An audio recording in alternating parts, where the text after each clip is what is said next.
Global ಅಂತ ನಾವು ಯಾವಾಗಲೂ ಮಾತಾಡ್ತಿರ್ತೀವಿ. ಗ್ಲೋಬಲ್ ಅಂತಂದಮೇಲೆ ಯಾಕೆ ನಾವು ಬೇರೆ ದೇಶದ ಮಾರುಕಟ್ಟೆಯಲ್ಲಿ ಹೂಡಿಕೆ ಮಾಡಬಾರ್ದು?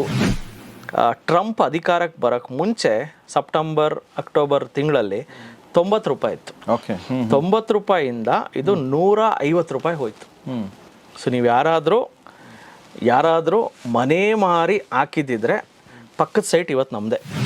ಒಬ್ಬ ಗುಜರಾತಿಗೆ ಬಿಸ್ನೆಸ್ಸನ್ನು ಕಲಿಸ್ಬಿಟ್ಟು ಮನೆ ಮಾರು ಹಾಕು ಅಂದರೆ 100% ಆಗ್ತಾನೆ. ಅವ್ನಿಗೆ ಭಯನೇ ಇಲ್ಲ, ಬಿಕಾಸ್ ಅವ್ನ ಬ್ಲಡ್ಡಲ್ಲೇ ಬಿಸ್ನೆಸ್ ಇದೆ. ಸೊ ನಾವು ಮನೆ ತಗೊಳ್ಳೋದಕ್ಕೆ ಬೇಕಾದ್ರೆ ಇರೋದೆಲ್ಲ ಮಾರ್ಕೊಂಡು ಮನೆ ತಗೊಳ್ತೀವಿ, ಬಟ್ ಅವ್ರು ಮನೆ ಮಾರಿ ಇನ್ನು 100 ಮನೆ ಮಾಡೋದು ಹೆಂಗೆ ಅಂತ ಅವ್ರು ಯೋಚನೆ ಮಾಡ್ತಾರೆ. 150 ರೂಪಾಯಿಂದ ಇದು ಎಲ್ಲಿಗೆ ಹೋಯ್ತು ಅಂದರೆ 222 ರೂಪಾಯಿ, 221 ರೂಪಾಯಿ ಇವೆಲ್ಲ ಹೋಯ್ತು. ಜಸ್ಟ್ 4-5 ಮಂತ್ಸಲ್ಲಿ ಆಲ್ಮೋಸ್ಟ್ ನಿಮಗೆ 70 ರೂಪಾಯಿ ರ್ಯಾಲಿ, ಅಂದರೆ 50% ರ್ಯಾಲಿ. ಸೊ ನಾವೇನಾದ್ರು ಒಂದು 10 ಲಕ್ಷ ಹಾಕಿದ್ದಿದ್ರೆ ಒಂದು 5 ಲಕ್ಷ ರೂಪಾಯಿ ಲಾಭ ಬರ್ತಾಯಿತ್ತು.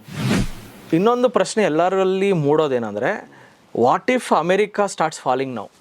ಅದೇ ಪ್ರಶ್ನೆ ನನಗೆಲ್ಲರೂ ಕೇಳ್ತಾ ಇದ್ದಾರೆ. ಸೊ ಮತ್ತೆ ಅಮೇರಿಕನ್ ಮಾರ್ಕೆಟ್ಸ್ ಬಿದ್ದರೆ ಆ ಒಂದು ಇಂಪ್ಯಾಕ್ಟು ಭಾರತದ ಮಾರ್ಕೆಟ್ ಮೇಲೆ ಡೆಫಿನೆಟ್ಲಿ ಪರಿಣಾಮ ಬೀಳುತ್ತೆ.